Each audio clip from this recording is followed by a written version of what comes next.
Isa sa kanilang templo, magiging Diyos nila ako.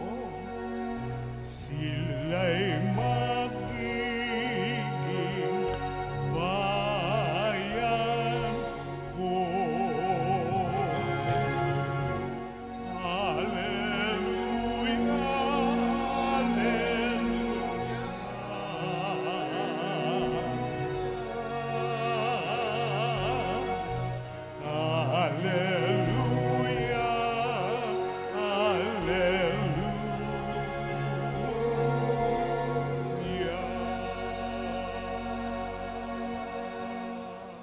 Sumainyo ang Panginoon.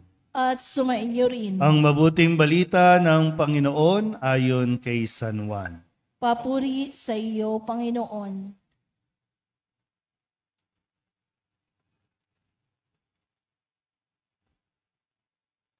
Malapit na ang Pasko ng mga Hudyo, kaya't pumunta si Jesus sa Jerusalem. Nakita niya sa templo ang mga nagtitinda ng mga baka, tupa at kalapati, at ang mga namamalit ng salapi. Kumuha siya ng lubid at ginawa iyong panghagupit, at ipinagtabuyan niyang palabas ang mga nagtitinda. Pati na ang mga baka at tupa. Isinabog niya ang salapi ng mga namamalit ng pera at ipinagtataob ang kanilang mga mesa. Pinagsabihan niya ang mga nagtitinda ng kalapati, "Alisin ninyo rito ang mga iyan. Huwag ninyong gawing palengke ang bahay ng aking ama." Naalaala ng kanyang mga alagad ang sinasabi sa kasulatan, "Ang malasakit ko sa iyong bahay ang tutupok sa akin." Dahil dito'y tinanong siya ng mga pinuno ng Hudyo, "Anong himala ang maipapakita mo upang patunayang may karapatan kang gawin ito?" Sumagot si Jesus, "Gibain ninyo ang templong ito at sa loob ng 3 araw ay muli ko itong itatayo." Sinabi ng mga Hudyo, 46 na taong ginawa ang templong ito at itatayo mo sa loob lamang ng 3 araw? Ngunit ang templong tinutukoy ni Jesus ay ang kanyang katawan. Kaya't nang siya'y muling nabuhay, naalaala ng kanyang mga alagad ang sinabi niyang ito, at sila'y naniwala sa kasulatan at sa sinabi ni Jesus. Ang mabuting balita ng Panginoon. Pinupuri ka namin, Panginoong Jesucristo. Umupo ang lahat.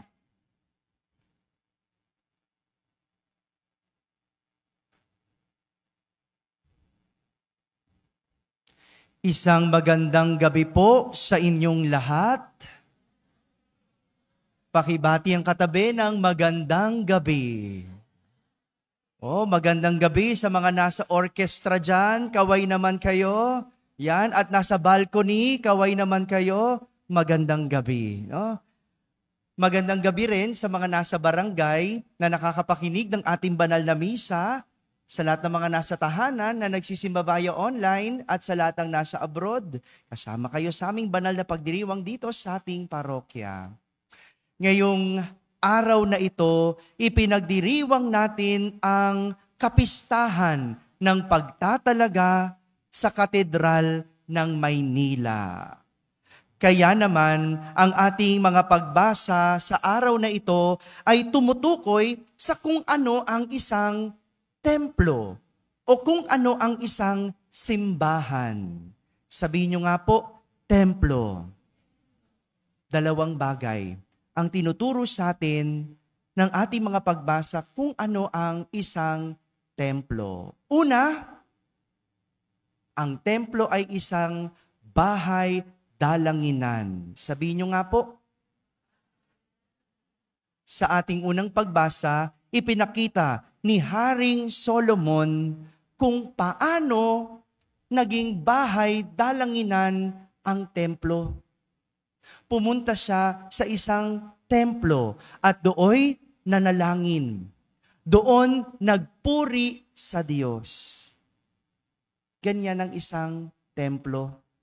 Isang lugar na pinupuntahan kung saan nagpupuri, nananalangin ang tao. Mabuti pa si Haring Solomon, nagpuri sa Diyos nang siya'y nasa templo. Tayo, anong ginagawa natin pag tayo'y pumupunta sa templo? Hello? Nagpupuri ka ba o humihingi? Hello? Ay, kayo nakakaalam niyan at ang Diyos, no? Marami sa atin, nagpupunta lang sa templo, hindi para magpuri sa Diyos, kundi para humingi sa Diyos. Guilty tayo dyan. Ano? Yung mga hindi nagsisimba, magsisimba lang kapag may sakit na. Dahil hihingi ng kagalingan. Hindi ba? Kapag magulo ang buhay, dun lang magsisimba. Si Haring Solomon ipinakita na ang templo ay isang bahay dalanginan. Nagpuri at nagpasalamat sa Diyos. Kaya nga, sa ating simbahan, pinagdiriwang natin ang banal na misa. Sa Ingles, Eucharist. Eucharistia, nang ibig sabihin, thanksgiving. Isang pasasalamat. Kaya nga tuwing tayo'y nagsisimba, tayo ay nagpapasalamat. Hindi lang humihingi, hindi lang humihiling. Dahil ang templo ay bahay dalanginan kung saan tayo nagpupuri at nagpapasalamat sa Diyos. Yan ang isang simbahan, bahay dalanginan. Samantala, sa ating ebanghelyo, kakaibang templo naman ang tinutukoy ni Jesus. At tinukoy niya ang templo bilang bahay ng Espiritu. Sabihin niyo nga po, bahay ng Espiritu. Yan ang isang templong tinutukoy ni Jesus. Iba sa kung ano ang tingin ng mga pinuno ng Hudyo. Kaya nga, hindi sila nagkaunawaan. Ang alam ng mga pinuno ng Hudyo, 46 na tinayo ang templo. Pero para kay Jesus, gigibain ito at muling itatayo sa loob ng 3 araw. Hindi sila magkaunawaan. Dahil para kay Jesus, ang templong kanyang tinutukoy ay ang kanyang katawan. Yan ang isa pang klase ng templo. Ang bahay ng Espiritu. Marami sa atin, pinapaganda ang templo. Hindi ba? Ito man ay bahay dalanginan o ang ating katawan. Pakitingnan mo nga yung katabi mo. Mukha na ba yung pinaganda? Tingnan mo. May nagbago na ba dyan? Di ba? Tayo, pinagaganda natin. Pinipilit nating pagandahin. Lalo na ang itsura natin. No? Yung dating maitim, ngayon, ang puti. Yung dating walang kilay, ngayon, ang kapal. No? Di ba? Yung dating puti ang buhok, ngayon, blonde. Hindi ba? Bakit? Kasi gusto natin maging maganda ang templo. Pero alam nyo, kahit hindi mo pagandahin, maganda na yan para sa Diyos. Maganda na yan para sa Diyos. Kaya nga, kapag merong nababago, naninibago tayo. Di ba? Nagugulat ka, parang may bago sa'yo. Wala, ako lang ito. Di ba? Ganon tayo, di ba? Parang may bago sa'yo. Wala, nagpagupit lang ako. Pero bagong kulay. Parang may bago sa'yo. Wala. Tagal mo lang akong di nakita, pero bago ang ilong. Yeah? Marami. Marami ang pinipilit pagandahin ang templo, pero walang saysay. Walang silbi. Kung magandang templo, pero hindi maganda ang loob. Bahay dalanginan, o ito'y katawan, parehas.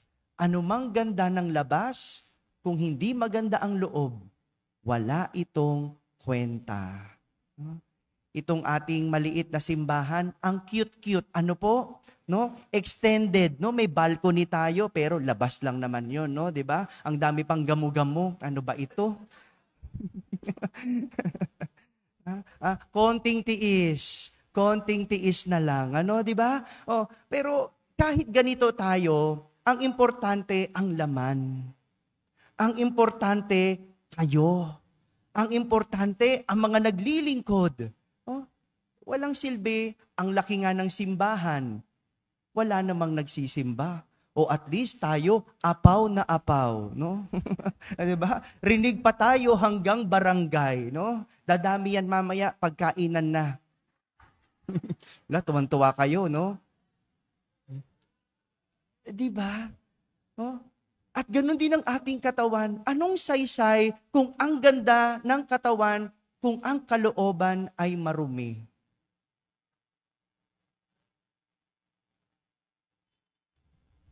Siyam na taon na akong pare.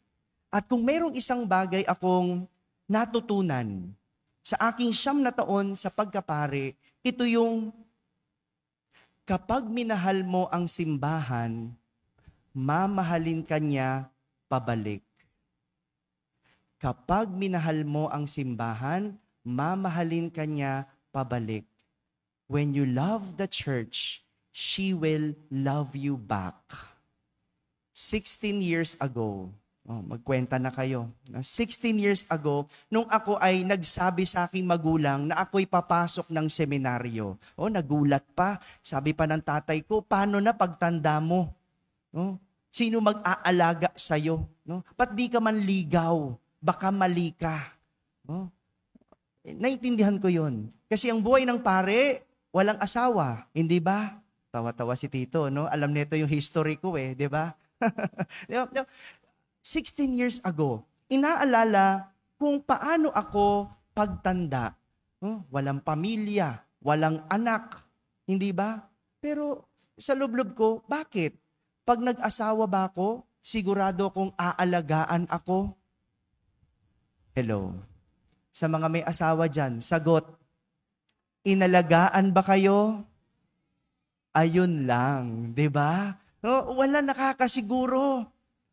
Sino nakakasiguro na aalagaan ka? Pagtanda mo, wala. Pero anong sigurado?